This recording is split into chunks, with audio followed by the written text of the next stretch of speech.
This video is brought to you by BoardGamePrices.com, the best place to find board games online.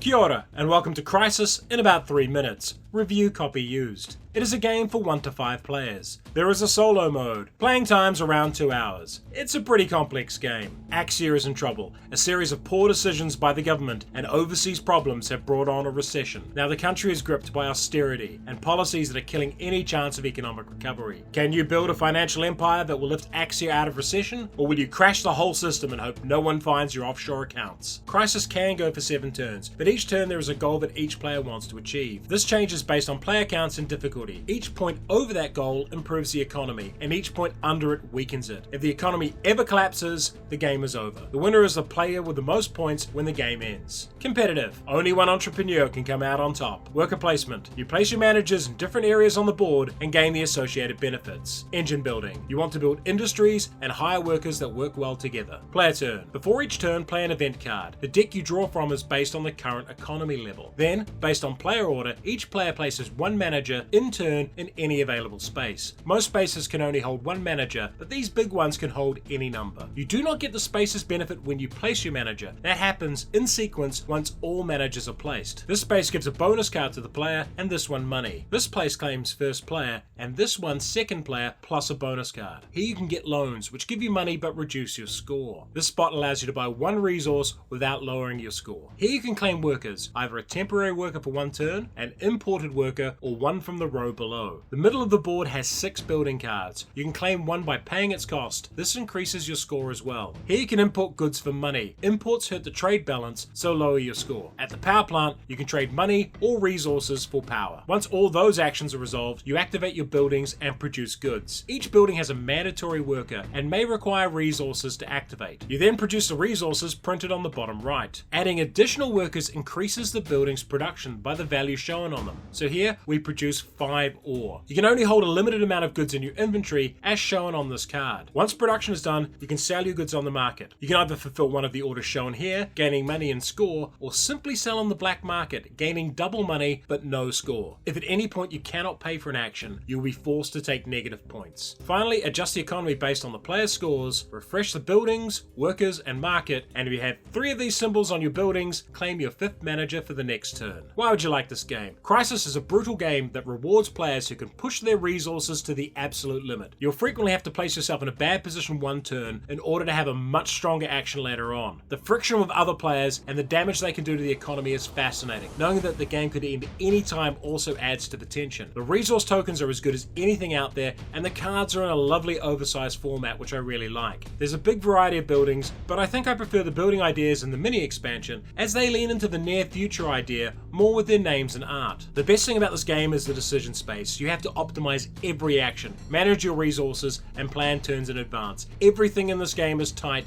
and you always feel challenged by the goal. However, this game punishes mistakes like few other. The cost of not being able to use a space is not just a wasted action, it's also negative points, and that's brutal. This is definitely a game you need to play multiple times to really understand how it ebbs and flows, and those first few games will be really rough for some people. For a much simpler economy building game, check out Oaxaca, and for an even more cutthroat experience, try New Angeles. Crisis. Austerity economics, but fun. If you enjoyed this video, like it, subscribe to the channel, and check out our Patreon.